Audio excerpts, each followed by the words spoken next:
You are freer than you think. Is like the ultimate form of freedom. You expound upon that freedom to develop on this planet. True freedom comes from within. It's the ability. Thinking to myself, I can help you or I can destroy you. Man, as a two-time felon, I work really hard, and I've been a life learner. When things are feeling tough, let yourself be surprised. The world favors risk-taking. Welcome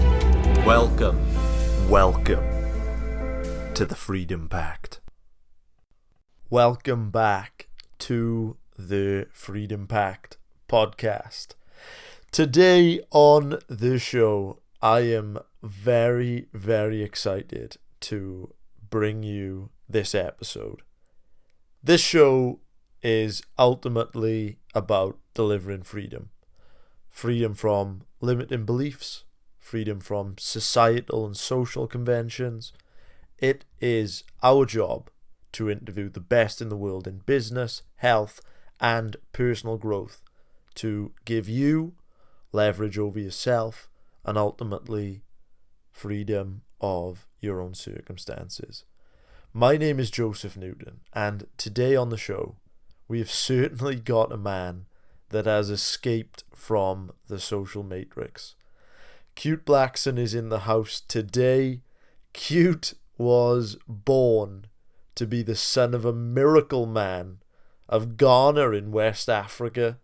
By the age of 8 years old, his father, who was a revered spiritual leader, thrust Kute into the limelight, and Kute started delivering weekly congregations in his family church. By the age of 14, Kute was speaking to hundreds of thousands of people every week through a network of his father's churches, in which he had over 300 churches, all connected. So despite a path looming as the leader, the heir to his father's throne on this network of religious churches, Kute decided this wasn't going to be his path. And in 1995, Kute packed up his bags. He had little to no money, and he decided to move to Los Angeles to try and become the next Oprah. In Kute's pursuit of greatness at this time, Kute hunted down the likes of Steven Spielberg, Richard Branson, amongst others, to give him his shot in the limelight. And these are all things which we cover in today's episode. Today, Kute is a best-selling author. He wrote the book, You Are the One. Kute is an expert into the human potential, and he is also a highly demanded keynote speaker. Kute first caught my eye when I heard about his revolutionary program called the Liberation Experience. This is a program which possibly is the most transformative program I've ever heard. Kute travels across India one-on-one with a client. The client is removed of their passport, their money, their sense of self. Kute begins the trip by asking the client to write their will. He asks them to write letters in the potential case that they don't come back. And on this journey, they will go through the Ganges River. They'll visit the poorest slums in the world. They'll encounter enlightened yogis along the way. It's just a crazy, crazy program. And Kute is a fascinating man, and he is most definitely an expert in the human potential and freeing ourselves from societal conditioning. Without any further ado, Kute Blackson, welcome to the Freedom Pact. Thanks for having me on. Looking forward to it. You moved to the US as a very young man. You have no money. You've been very public in saying that at the time you wanted to be the next Oprah. You were so driven in doing so that you were knocking the doors of Richard Branson, Steven Spielberg, all these giants of the industry. when you were presented the opportunity that most men of that age could only dream of, will you talk me through your decision-making process that led to you not taking the job? Yeah. I mean, I moved to the US when I was 18 and had a dream and a vision. So you're speaking to a specific point where, I wanted to, my life was all about making a difference in people's lives. And from a young age, I felt a calling to make a difference. And I left my father. My father had 300 churches, left my father's churches at 18, won a green card in the lottery, had 300 churches, hundreds of thousands of followers. I started speaking in my father's churches when I was age 8. Age 14, I was ordained as a minister. Age 18, left everything behind. Came to the US with 2 suitcases, knew no one in the country. And so I had a dream and a vision, and I was around, probably you're speaking to a moment, where I was probably around 20, 21 years old. And I wanted to be the next Oprah. I wanted to take spirituality and personal development and reach the masses. I wanted to reach people. I saw Oprah and she was making a difference. So she had this daily platform. So I had this vision.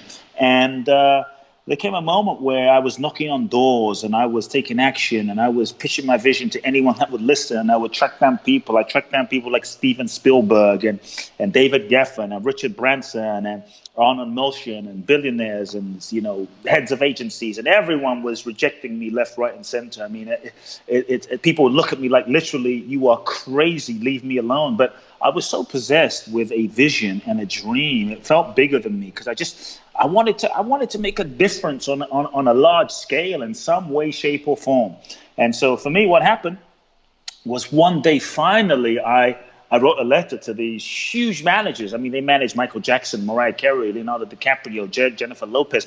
I mean, Backstreet Boys. They were like the biggest of the biggest managers around. And they read my letter. They were inspired. I sat down. I basically went into their office. They had just moved into new offices. We sat on the floor, and I gave my best pitch. I want to be the next Oprah. I want to inspire people, and et cetera, et cetera. And I was sharing my vision, and one of the guys looked at me and he said, we think you're going to be huge. We think you're going to be a star. We're going to turn you into a star. I want you to meet my partner. He brings his partner in. He says, Kute, share your vision. I pitched his partner, and they said, we're going to make you into the next, superstar, and give us like 2 years. You'll be like Rosie O'Donnell. You're going to be huge. You're going to be everywhere, and we'll take you into Fox. We'll take you into this. And so they started pitching me, and I was so excited, and I thought, finally, it's happening. And they said, okay, here's a contract. Go think about it. Make a decision. By tomorrow, we need to know. And we need it signed tomorrow. Then we'll get to work. I went home. And here's where it happened. And I started to meditate. And everything I do, I realized that for me, my entire life has been guided. When my father ordained me as a minister at age 14, he announced to his congregation, my son is taking over my ministry. I knew that wasn't my path. He announced in front of 5,000 people on a Sunday in London, South London, a place called Wandsworth. We had a big church. And he announced to everyone, my son is taking over my ministry. I knew, my heart sank in that moment. I knew that was not my path. I knew that was not my specific calling. I wanted to reach people, but it wasn't through religion or the church. And my heart sank. And I was too afraid in that moment to tell my father, this is not my path. I was too afraid to be honest, because I was afraid that if I dared to be who I really was, I would lose his love. I'd be alone. I'd be outcast. I would lose his love forever, and I would lose the relationship. And so I said nothing. And it took me 4 years of 14 to 18 of pain, struggle, hurt, depression.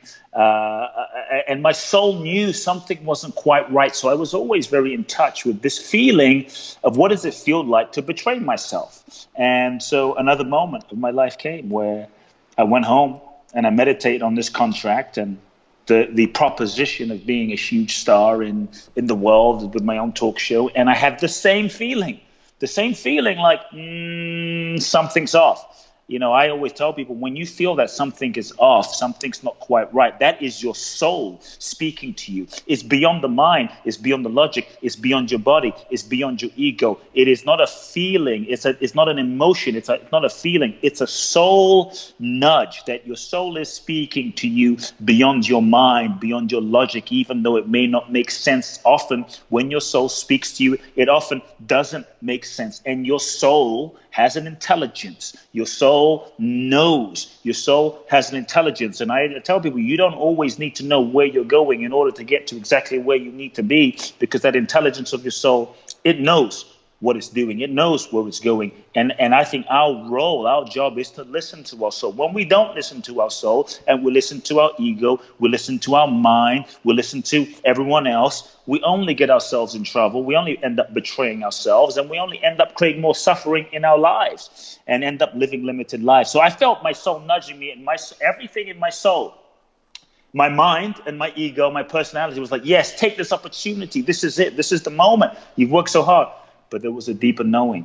There was a deeper something in my soul that said, no, this is not right. This is not aligned. This is not right. This is not aligned. This is not right. This is not aligned. I didn't get the green light, so to speak. That same nudging I got when I was 14, when my father announced my son is taking over, something's not quite right. I got the same thing just when I was 14. I ignored it. Now I'm like 19, 20 years old. I felt the same thing again. I thought, shit, whenever I get this thing and I don't listen, it never ends up right. And so what I really decided was, there's a couple of things that really block us from being truly happy, from being truly fulfilled, from being truly alive. It's really all the ways we lie to ourselves, all the ways we BS ourselves, all the ways we lie, we rationalize, we play this game of confusion. I don't know. I'm not sure. I'm confused. I don't know. When deep down, we do know. We have a sense. We do know. There's a part of us that knows everything, because at the deepest level, we are everything. And so I would ask everyone listening in, as you listen to my story, take a look at your life and really reflect. Number one, what lies am I telling myself? Where am I lying to myself? Maybe we are in a relationship right now and it's no longer aligned. Maybe it was aligned 10 years ago when you met this person, but maybe now you're not compatible anymore, or you've gone in totally two different directions, or maybe you've learned the lessons for which you and that person came together in the first place, and your souls aren't resonating together anymore, and you know it deep down, and you're not aligned, but you're like, well, maybe I could make it work, but deep down you know this is not aligned. To deny the truth of your soul is soul suicide. To betray the truth of your soul is suffering. And so what lies am I telling myself? What am I pretending to not know? I think this is a place we have to start. We're often pretending that we don't know. We're often afraid to own the truth, because we're afraid, if I own the truth, then what will that mean for the life I've built? What will that mean for my current job? What will that mean for my relationship? Maybe you're working a job that you hate, or a job that is not fully in alignment with your own integrity, but you stay out of fear, and you kind of say, well, it's not so bad. It's okay. I should be grateful, when deep down your soul has a knowing.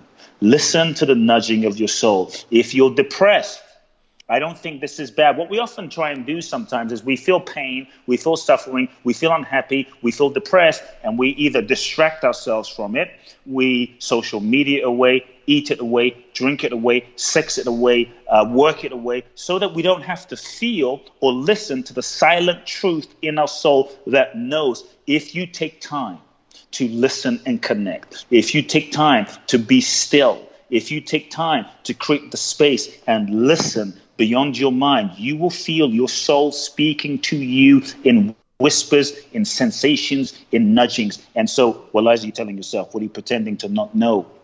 What is it costing you? What are the lies that you're telling yourself costing you? It will cost you your freedom, your happiness, your joy, your sense of aliveness. To me, happiness is very, very simple. Not always easy. Feel the truth, acknowledge the truth, tell the truth, live the truth. Happy life. The challenge is we don't. We're often living a lie, because often as children, we grew up thinking we have to be some other version of ourselves in order to get loved, be approved, fit in, be validated. And we weren't often just loved unconditionally just for who we were. We thought, oh, if I'm a certain way, if I'm nice, if I smile, if I dance, if I do this, if I'm that way, if I'm not that way, then I'm going to be loved. So unconsciously, we learned the sense of sort of lying to ourselves about how we feel and who we are to get love, fit in, and be validated and be approved. And so really feel, what am I most afraid of if I tell the truth? What am I most afraid of if I tell the truth? And to me, transformation starts by telling the truth. And so that was another moment in my life where at 14, I didn't tell the truth. At 18, 19, 20, 21 years old, I realized I have to tell the truth. When I was 18 and I left my father's church, I left my father's ministry, I literally left everything behind. Hundreds of thousands of followers, hopes, dreams of hundreds of thousands of people, my father's approval. I left everything behind. I looked into my future and I realized I could follow the expected path. You can follow the expected path, Kute, and literally be successful by everyone else's standards. But if you don't have yourself, you have nothing. You're just miserable. No matter what you build in the world, you're still a failure. And I realized I could take the path of the unknown, even though I had no idea where I was going. But I felt like if I was following my soul, then even though I didn't know where I was going, I could have a sense of peace. I could have a sense of integrity within myself, And I realized if I start my life if I live my life by living a lie and living for everyone else, not only will there be no way that I'm truly fulfilled and happy, even though I might have all the trappings of success down the road. If I live my life by living a lie, trying to please my father, trying to please everyone else, then I'm going to have to live the rest of my life and my entire life living a lie in order to continue to be loved. And I thought, what kind of life is that? And so when I was 21,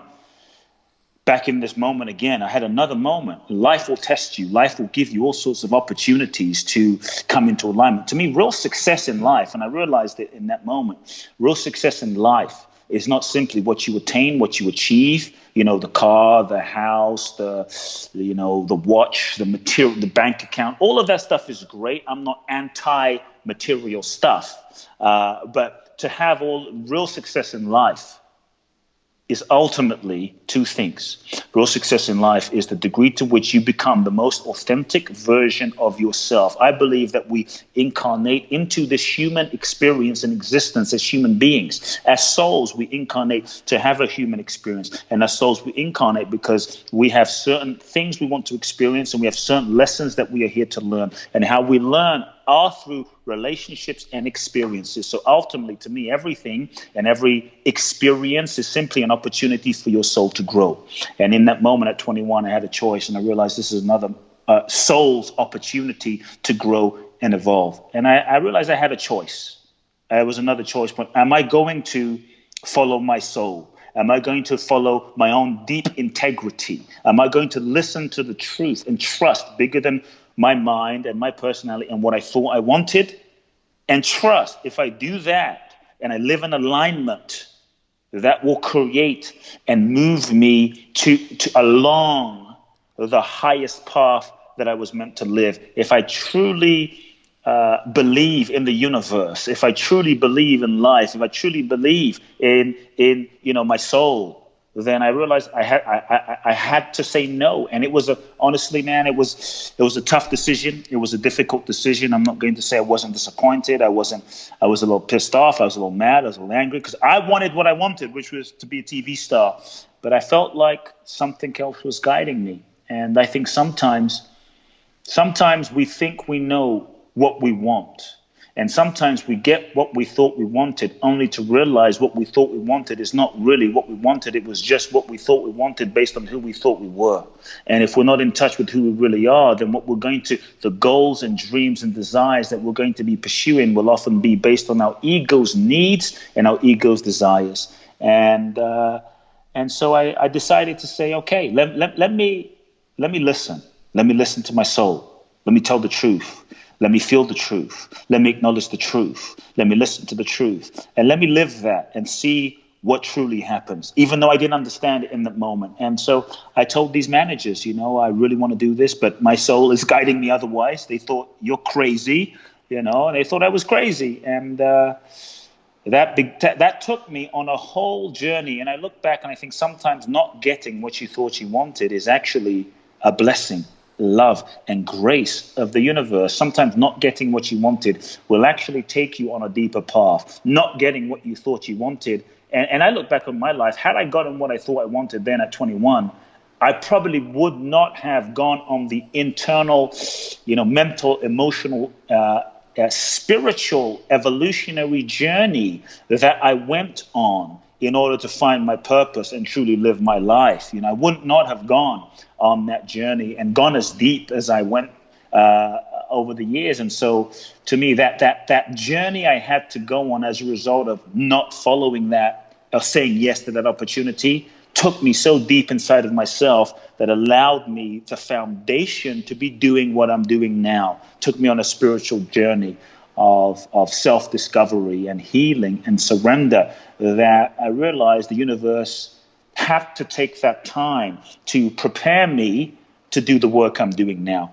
And so you can't cheat, you can't skip the process that you have to go through for your soul to be prepared. I look at someone like Mandela. Nelson Mandela was in prison, right, for 27 years. Should he have not gone to prison? Should he have not been, in solitary confinement?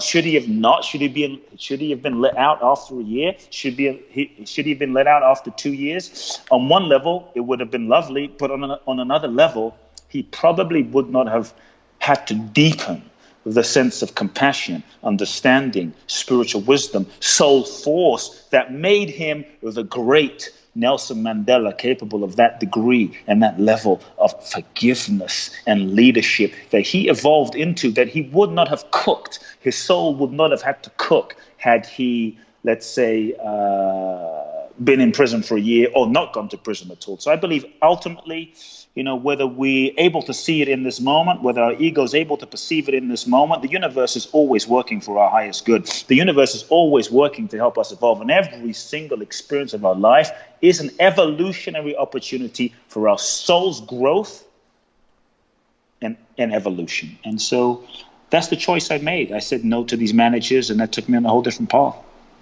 So when you say that you're knocking on Richard Branson and Steven Spielberg's door, are they actually answering the door? Yeah, man. I mean, well, let's put it this way. You're asking for some specifics, so I'll tell you a few of the stories if you want. Please, for instance, please, with the Steven. I wanted to do this talk show, man, and I thought, you know what? No one's going to give it to me. If I wait around and wait for Oprah, and Oprah's not going to show up on my doorstep, I got to be proactive and take this into my hands, and I realized, shit, no one is coming, no one's going to save me, and I got to do it. And so I decided I was going to do everything I could in my power to create this into reality. And so, for instance, with Steven Spielberg, I write about it in my book, You Are the One. But with Steven Spielberg, I said, look, I was knocking on all these doors of agents and Hollywood people, and it wasn't happening. And I thought, these guys, they don't have any vision. I want someone with some vision. I read about Steven Spielberg in his biography, and I read this part in his book where he would climb over the fence at Universal, and he just set up camp on the lot of Universal, without anyone knowing. Talk about the chutzpah, the balls, the courage. I thought, this is my kind of guy. He would understand.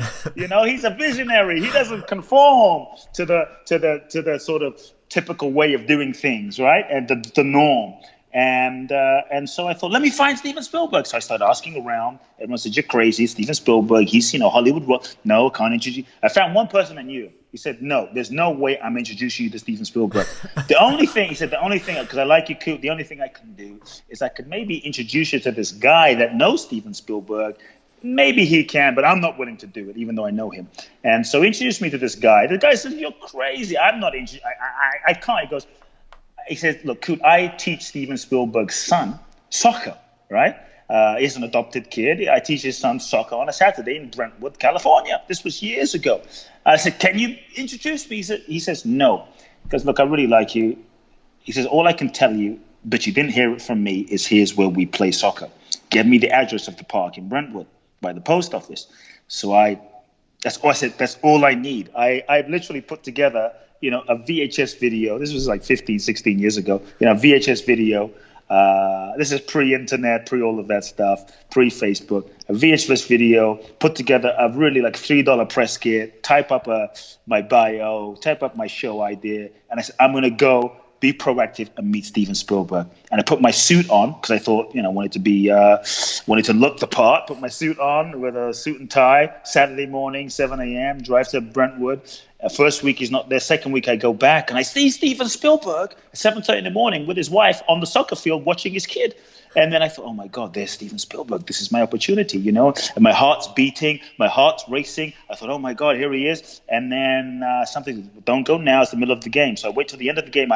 Imagine this. I'm hiding behind a tree, right? I'm hiding behind a tree in the park, looking very suspicious at this moment. I see 30 people, all the parents walking with the kids. Steven's walking with his kid. And I thought, it's now or never, man. It's now. I mean, I'm like, everything in my body is saying, don't do it. This is diving into your death. It's like diving into a cauldron of hot, burning fire, right? And yet my soul is pulling me, say, this is your moment. Because I was so committed. What helped me move through my fear wasn't so much for myself or that I wanted to be a star. I was just so committed that I wanted to impact people. And that desire to serve and impact and reach people pulled me through my own fear and my own ego's resistance and smallness. And so there was Spielberg walking towards his car in the parking lot, surrounded by people. I said, screw this is my chance, you only live once. I jump out from behind the tree. You can imagine the scene. Looks very suspicious. I jump out from behind a tree. I jump out in front of Mr. Spielberg. Everyone stops us. And I just launch into this pitch, Mr. Spielberg. I'm 21 years old. I started pitching him. You would sneak into the Universal lot and I want to launch this talk show. I want to be the next Oprah. I want to make DreamWorks a ton of money. And I go on and on. Everyone's freaked out. Like, is this guy going to kill Spielberg or what's going to happen? Then his wife realizes, being the intuitive woman that she is, probably realized, okay, this guy is not crazy. He's just, maybe a few screws loose or he's got some big balls. But she smiled, she laughed. Stephen relaxed. And he said, wait, slow down. You kind of remind me of myself. Tell me what you want. Tell me how I can help you. And I pitched him, and I said, I want to do a talk show, and I want him to launch produce. He goes, look, I don't really do talk shows, but I really like you. Give me your stuff. He takes my stuff. I said, don't forget me. He says, I won't forget you. I kid you not. That was Saturday. Monday morning, I got a phone call from his office. His office said, someone's going to call you. I got a phone call from ABC, TV company. And they said, Mr. Spielberg called us over the weekend, wants us to meet you. He set up this amazing meeting for me. And so, nothing came of the meeting, but I was so grateful that I went and met Steven Spielberg. And so, look, if you have a dream or vision, don't wait. If you have a dream or vision, no one is going to do it for you. Jesus isn't coming. Buddha's not coming. Bruce Lee's not coming. Bruce Lee's dead. Gandhi's dead. Buddha's dead. David Bowie's dead. Muhammad Ali's dead. These people have come and gone. But you and I, no one's coming because you and I are here right now, alive, breathing, with gifts. And if you have a dream and if you have a vision, other people may not understand your dream and vision. But if you have a dream and a vision, that dream has chosen you. That dream has chosen you because you are the perfect person to fulfill that dream and vision. Everything you've been through in your life, every pain, every trauma, every hurt, every disappointment, everything you have been through in your life has been your soul's preparation to prepare you. The cosmic chef, so to speak, the universe has been preparing you with all these ingredients of pain, of trauma, of hurt, of your parents, of success, of failures, to prepare you to be the perfect person, to be able to fulfill that dream and that vision.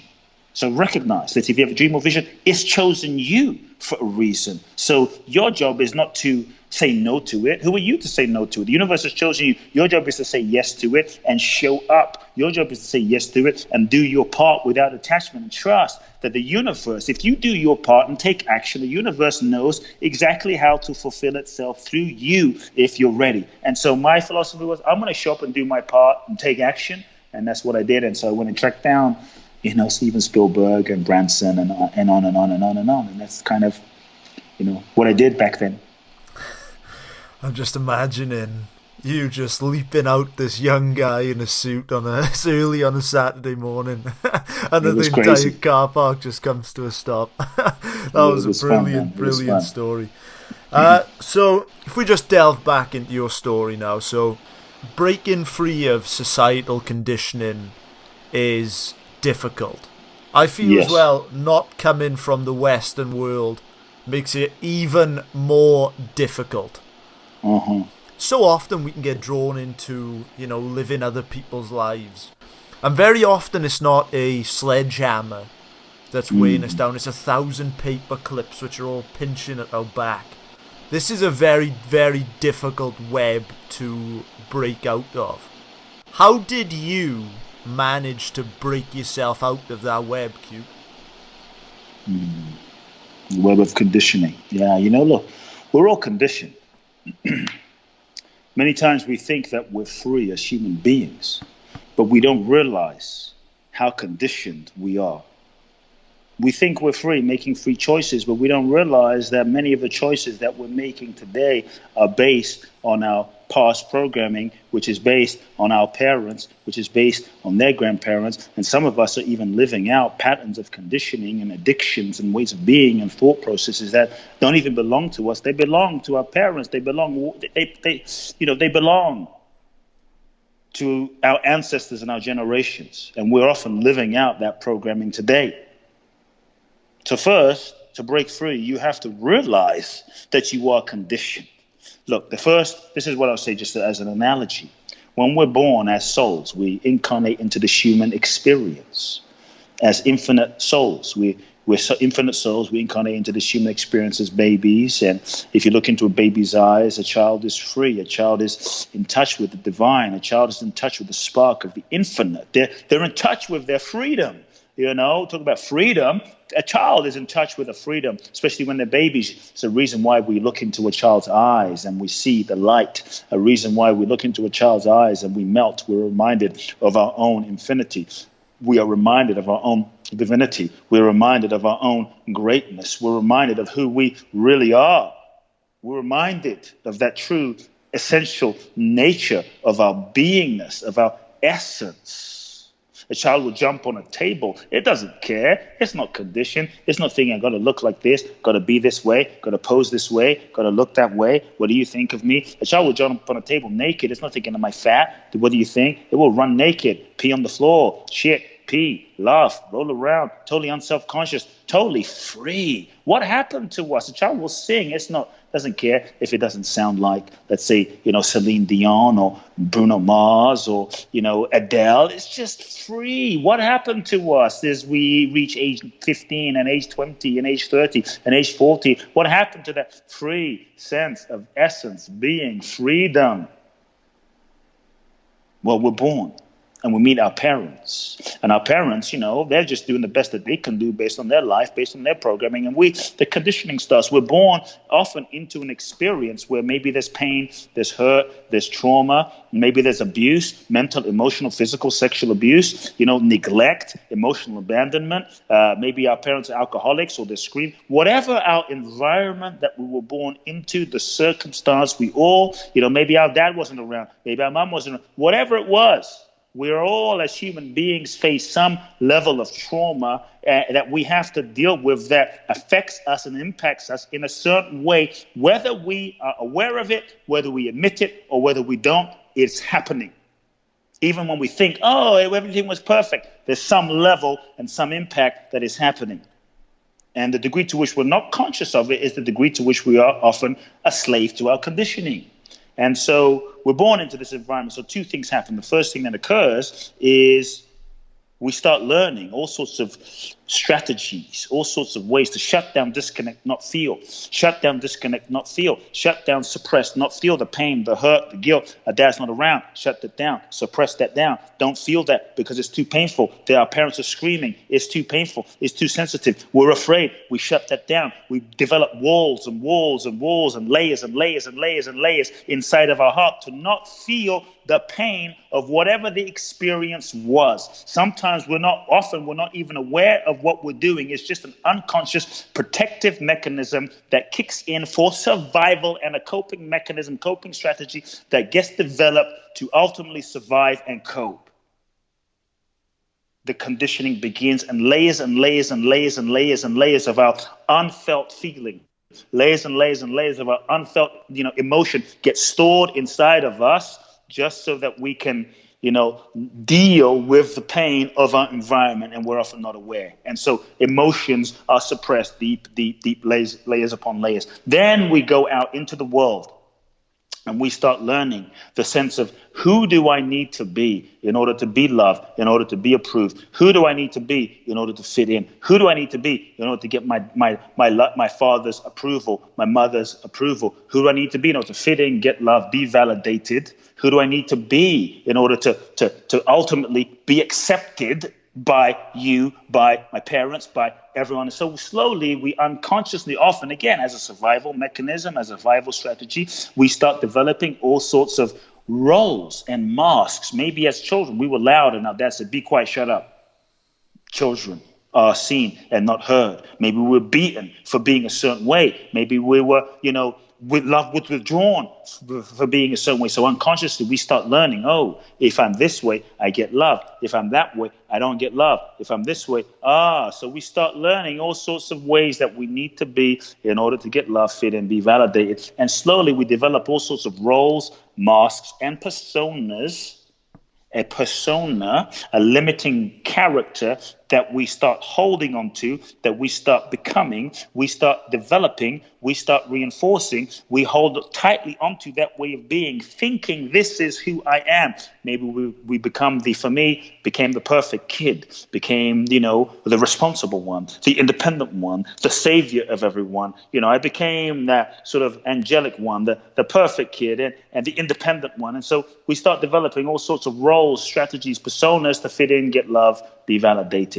And they often work for us when we were 5 and when we were 7 and we were age 10 and when we were 15. But often as we get older, 20, 25, 30, 35, 40, 45, 50, 50, on and on, those survival mechanisms and personas often get in the way of our full ability to love, our full self-expression, our full capacity for authenticity, our full ability to express ourselves and to receive love and be intimate and be in relationship. They often get in the way of our full capacity of being ultimately who we really are. But we often hold so tightly onto two things that we've learned to shut down, disconnect, not feel, and we've learned to be a certain way that we think we need to be in order to get love. We hold that tightly onto that. That gets reinforced by people who love us for being that way.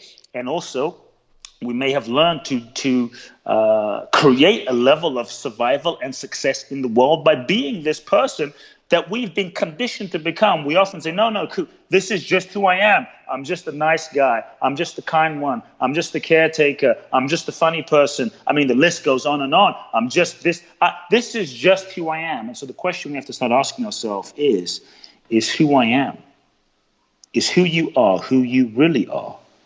Or is it simply who you've been conditioned to be based on programming, based on childhood, based on upbringing, based on parents? Because the degree to which you are conditioned is the degree to which you do not have free will. The degree to which you are conditioned is the degree to which you do not have the freedom to choose. You are locked inside of a prison of your conditioning, and the degree to which you are locked inside of that prison of your conditioning and your persona is the degree to which you are not free to create your life. It's the degree to which you are victim to your life. It's the degree to which you are not free to fully express yourself profoundly. And so the first step is we have to be aware that we're conditioned, because most of the time we are not aware that we are conditioned. We are not conscious and aware that we are conditioned. So the first step is become aware that you're conditioned and begin to investigate your conditioning. Begin to become aware of your responses. Begin to become aware of your reaction. Begin to become aware of why you do what you do. Begin to question those personas, those ways of being the nice guy, being the kind one, being the over-responsible one, being the yes person, being the people pleaser. Begin to question, where did that start? Where did I learn that? Where did I begin that?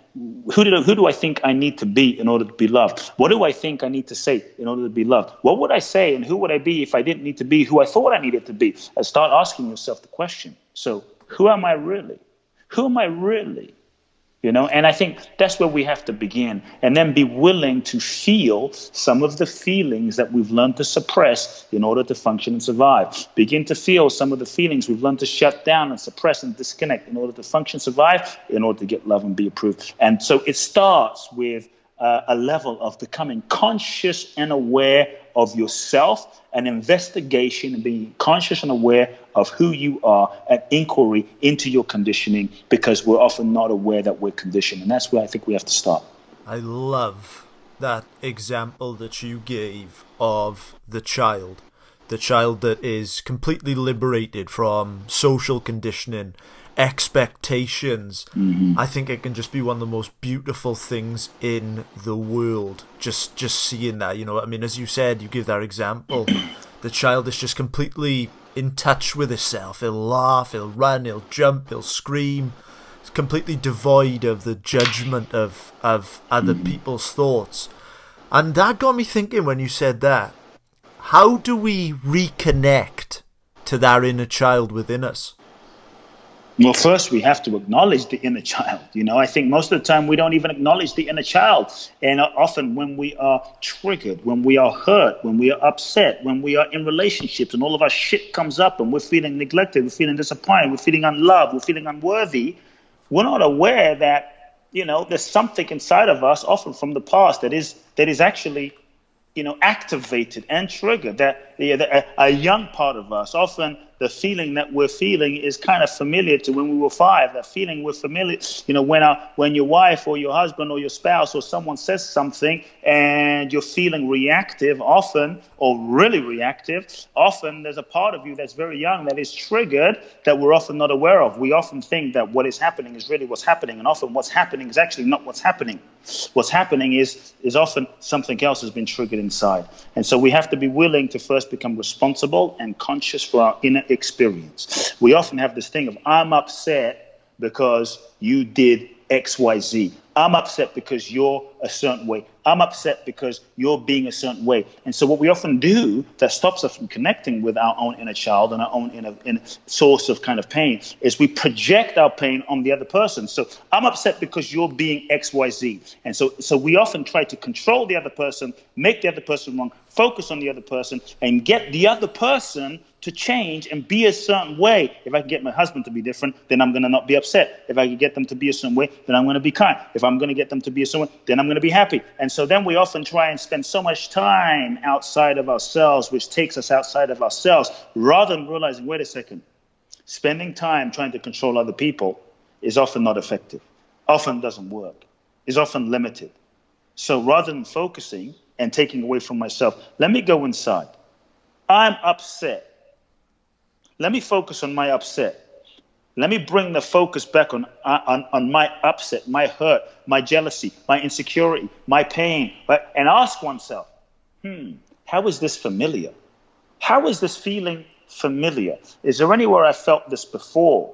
When did I feel this growing up? When was the first time I felt this sensation, this feeling? And likely you'll start realizing, the other person, your husband, your wife, your spouse, your kid, whoever, is not the source of your upset. Yes, they said something and they're triggering it, but the fact that it's being triggered is likely a sign that the pain you're feeling was there before. And it's triggering something that was there before. And so if they're triggering something that was there before, that person today in your adult life is not the source of why you feel the way you feel. They're just exposing a wound that was there before of, let's say, in what you said, that inner child. And so if you can take the focus off of the other person, put the focus back on yourself, go inside and say, okay, something's going on inside of me. Okay, this is in me. How is this familiar? What does this remind me of? Where did I feel this the first time? Let me be with the sensation. Oh. And if you focus on your inner experience, you often realize, this is feeling similar to how I felt when I was 5. This is feeling kind of like how I felt with my dad, with my mom. I'm feeling a similar way with my wife that I was feeling when I was 7 years old with my father. Then we can start going inside to acknowledge that part of ourselves that is very tender. Call it that inner child symbolically that is inside of us, and we all have that part of us that needs love and attention. And so, to me, the parts of you that are hurting are simply parts of you that need the most love. And to truly facilitate healing is to apply and bring loving to those parts of you that are hurting. So when those parts of you are activated and hurting, call it the inner child, it's not bad. It's not like something's wrong. It's not like you're not, evolved. It's just part of you is needing your attention. And if you're willing to have a relationship with that part of you, like, oh, part of me needs my attention. Not that I'm defective or something's wrong. Part of me is needing my attention. How can I bring some attention to this part of myself? Then healing can happen. And I think healing happens when we bring compassion and love to that part of ourselves. And we hold that inner child, that young part, those parts of us that are hurt, those parts of us that are sensitive, those parts of us that are in need of love and compassion, that often end up acting out. They're acting out because they're in need of attention. And so the more we're able to bring loving and compassion and attention to those parts, I think that's where healing can happen. And so we have to be willing to acknowledge there is a child, there is an inner child in us, there is a young part of us, and when we're activated, those parts of us are speaking to us, and we must pay attention. It's like a fire alarm going off in your house. If a fire alarm went off in your house, you wouldn't just, watch Netflix and ignore it. If a fire alarm was beeping in your house, you wouldn't just put your headphones on and iPods on and just play music. You would probably go check it out, investigate. Oh, maybe there's a little smoke. Check it out. Oh, there's nothing. Maybe there's something defective with the fire alarm. But you wouldn't ignore it. Yet with ourselves as human beings, we feel the fire alarm, we feel the pain, we feel the jealousy, the hurt, the insecurity. And what do? We ignore it. And so we have to acknowledge, yes, there is a very tender part of us that needs our compassion, that we must learn to start meeting with love. I would say, how would you hold a newborn? And meet yourself that way, with that level of kindness and that level of compassion and that level of love. And I think our relationship with ourselves is the most important relationship we can have.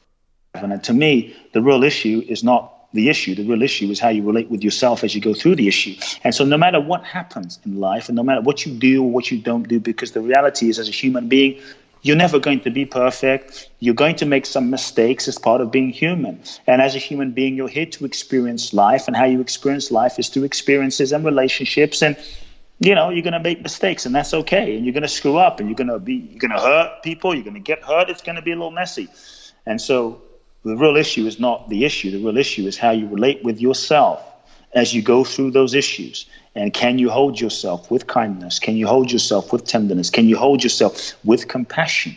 Even when you don't feel like you have a lot of compassion for yourself, can you hold yourself with some compassion for not having compassion? And I think that's where a beginning of healing starts. So that's what I would say.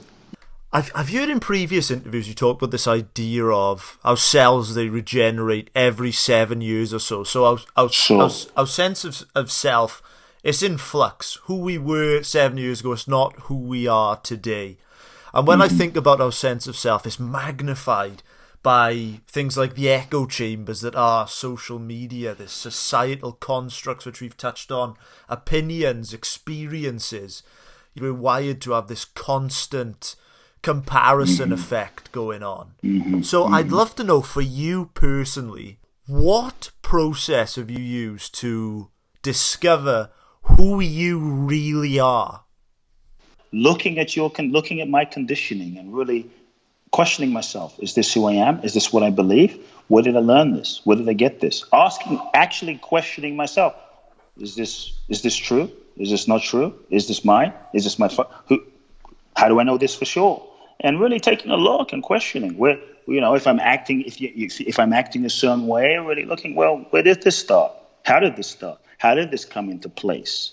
What's underneath that? What's driving that? And so I think we have to be attentive and conscious and aware of ourselves moment to moment, in a relationship with ourselves moment to moment, and questioning ourselves moment to moment, because ultimately you are not who you think you are. So it's a moment to moment process of a relationship and questioning and unraveling and massaging your own, you could say, layers and patterns of conditioning. I don't think there's a quick fix on a couple of, hacks here and there. It's an ongoing process of being willing to investigate and question and really taking the courage to actually not know who you are for a moment, the courage to not know who you are and question yourself. And most of the time, we're not willing to question ourselves because we get so comfortable thinking we know who we are. But the reality is we don't know who we truly are because we're conditioned. And so for me, it's been a process of questioning, who am I really? What do I know for sure? Like, ultimately, if you were in a hospital room, if you, let's say, fell, hit your head, lost your memory, and you woke up in a hospital room and the doctor said, you've had a fall and you hit your head and you lost your memory. It's amazing. Your memory's gone. It's gone. Don't know what happened, but you lost it. It's amazing that you're alive. Well, what could you say?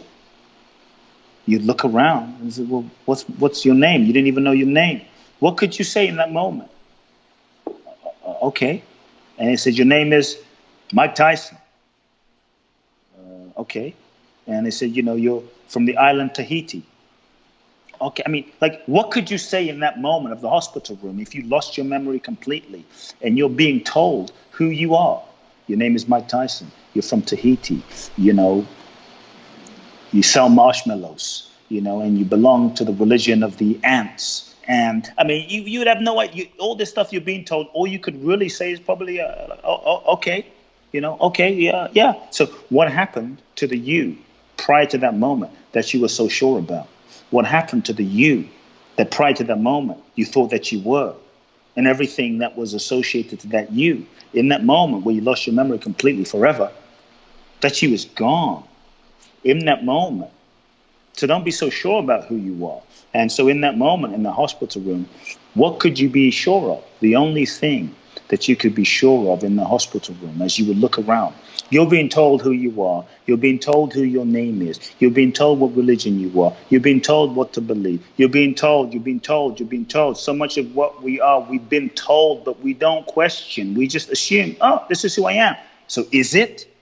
For me, I sat in a room for many hours and I questioned, is this what I believe? Or is it what my father believes? Is this what I believe? Or is this what my mother believes? Is this what I believe? Or is this what society has told me to believe? What do I actually believe? And so for me, that process, the courageous process of investigating your own consciousness in that hospital room, the only thing you could know for sure, your name, you can't even know what your name is. The location, you've been told that you're in Los Angeles, that you're in Wales, that you're in Phoenix, that you're in Bali. You've been told that. It's a concept that you've been told, and we believe it. Fair enough. What you believe and you agree on becomes your reality. And so in the hospital room, the only thing that you can know for sure, with your own direct experience, yes, is I am. You look around and go, well, I am. I am Kute. I am Johnny. I am Tony. I am Susie. I am Barbara. I've been told I'm a Kute. What is a Kute? What is a John? What is a? These are concepts. I'm a Buddhist. I'm a Jewish. I'm a this. I'm a better. Concepts. I'm not enough. I'm unworthy. I'm unlovable. Concepts, ideas that we hold on to, and stories that we've made up that we hold on to. The more then we hold on to these stories about ourselves, and those stories become reality because then they get reinforced by life. The only thing you could know for sure is I am. Everything after I am is an idea and a concept that is changeable. The only thing that is unchangeable is I am. The I am presence of your being, which is your soul, which is your infinite essence, which is your energy, which is consciousness. What you and I are is pure consciousness. The unchangeable consciousness that is beyond birth, beyond death, that is looking out of your eyes right now. Right now, out of your eyes, something is looking. It's not you as a personality. Something is looking. Your body changes, your hair changes, your thoughts changes, your beliefs change, your emotions change, your religion changes. All these things are changing, but something is looking out of those eyes that has never changed from when you were 5 years old. Your hands change, your shoe size change. I mean, all these things change. Something is looking out of those eyes that has never changed, that is free, that is beyond conditioning. What is that? We often just don't bring our attention there because we're so fixated by the world. And social media and television and advertising is constantly distracting us and hijacking us with visuals and channels and media and entertainment to distract you from who you really are. Because if you can be distracted, another channel, another post, another visual, another this, another that. If you can be distracted from who you really are, then you can be controlled, then you can be disconnected, then you feel depressed, then you can be sold. Then we're constantly being sold. This is who you are. You're not enough. You're not enough. You're not enough. But if you just buy this shoes, if you just wear this underwear, if you just drive this car, if you just this person, then you're going to be enough. And it's going to cost you $27.95. Buy this product, then you could be enough. And the truth is, you are whole, perfect, and complete. You are not your body. You are not your name. You are not your form. What you are is so much more. You and I, we are all an infinite source of energy, beyond name, beyond form. And when we know what we are, I think we become truly powerful. When we know what we really are, right? If you truly, right now, you don't even have to believe me. Just investigate yourself. Feel what is breathing you right now as you listen to this conversation. There is an intelligence. I don't care if you believe in God. I don't care if you're an atheist. I don't care what you are and what you're not, Buddhist, Christian. It doesn't really matter. The fact that's irrefutable is something is beating your heart. We could go into the this and the microbiome, but the fact is still something is beating your heart. There is an energy, a life force. I don't have a label for it, but something is beating your heart. The same intelligence that is beating 7 billion people simultaneously.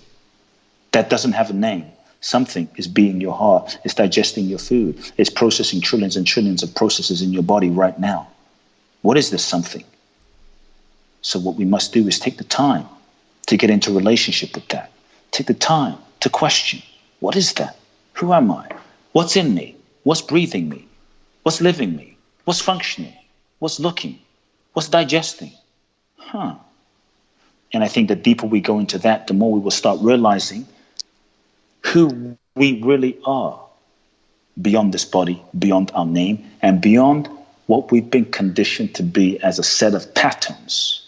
We are so much more. And so that's a process of inquiry. I think we have to go into who am I really? So Kute, so you are an author yourself. Are there any books which have impacted your life? Sure. At different stages, I'll be honest, at different stages of my life, there were books that impacted my life. Okay, so the first book I read was at 8 years old. I read a book called Creative Visualization by Shakti Gawain. It was pre the law of attraction. As I read books by Shakti Gawain as a young boy, age 8, age 9, age 10. I read people like, old school metaphysical books, Emmett Fox, Neville, Norman Vincent Peale, Think and Grow Rich, Napoleon Hill was a huge impact at age 10 or age 11. Then I grew up reading age 11, age 12, people like Stuart Wilde, who was a British spiritual teacher who was amazing, and Krishnamurti, Osho as a 13-year-old kid. And so there were books that really impacted my life. A classic for me that to this day is, still a classic is a book called I Am That by an Indian spiritual teacher, Nisargadatta Maharaj. Very powerful book. It's hardcore. It's no joke. It's like a strong shot of tequila. It's for the soul. It's powerful. What rules do you love to break, Kute? Everyone. Because for me, there's no rules.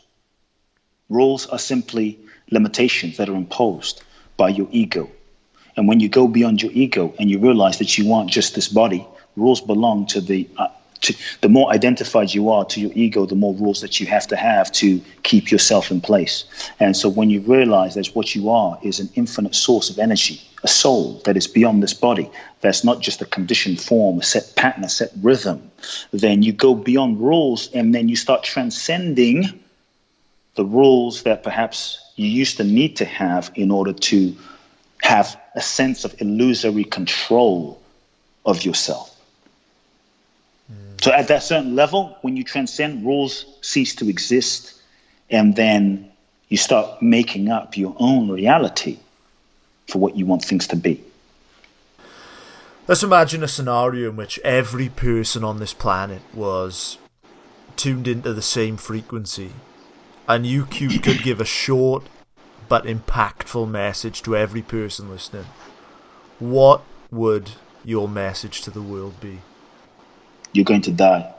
You are going to die. Me, you, Bob Marley, Bruce Lee, David Bowie, we're all going to die. None of us know. Jeff Bezos, Elon Musk, Oprah Winfrey, Jack Ma, everyone is going to die.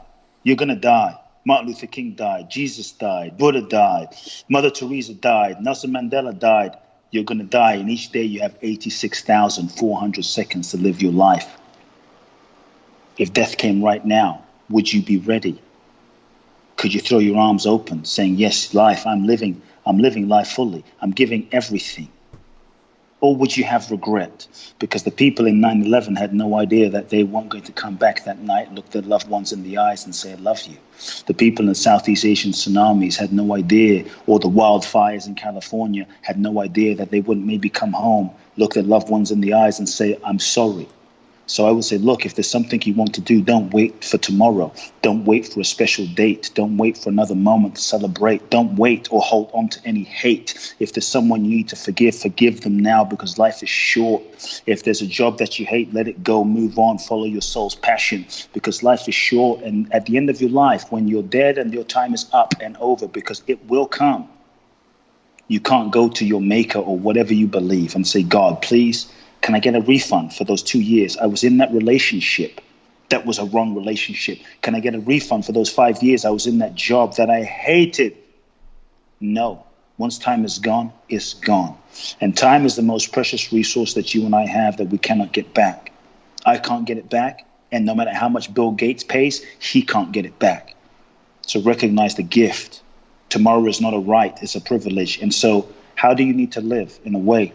There are two things. Number one, you have no regrets. How would you need to live so that you have no regrets? Like, for real, this life is ticking, man. It's ticking. It's going, and it's gone.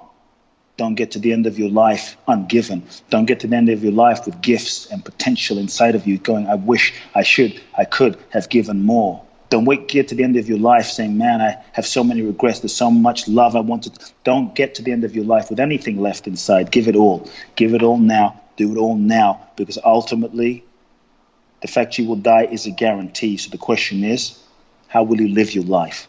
And how will you live your life, since tomorrow is not a right, it's a privilege, in a way that you can make a difference, in a way that you can be of service to humanity?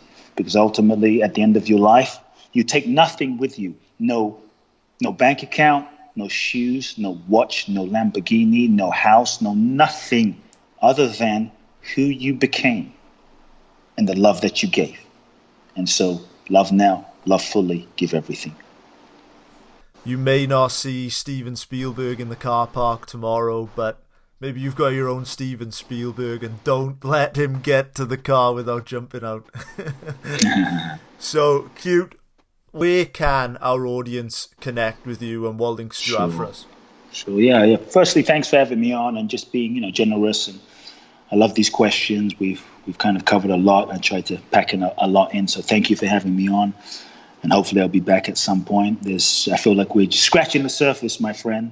But it was awesome experience. And so, folks, if anyone feels inspired, I would love to connect with you. There's a couple of ways. Firstly, social media, obviously, YouTube and Instagram and Facebook. I'm there, Kute Blackson, my name.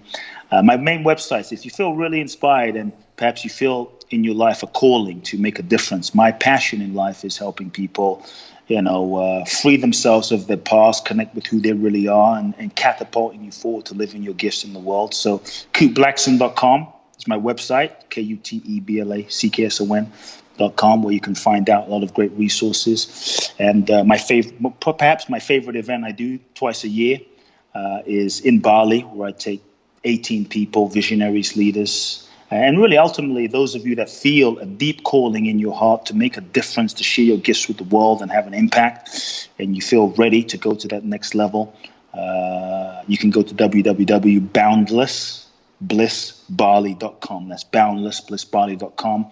Find out about the special event, and I hope to meet you along the path soon. Everything will be linked below. Kute, this was phenomenal. We certainly hope to have you back on in the future. And man, thank you. I cannot thank you enough for coming on the show. It was a true pleasure to connect. Thank you. Thanks so much.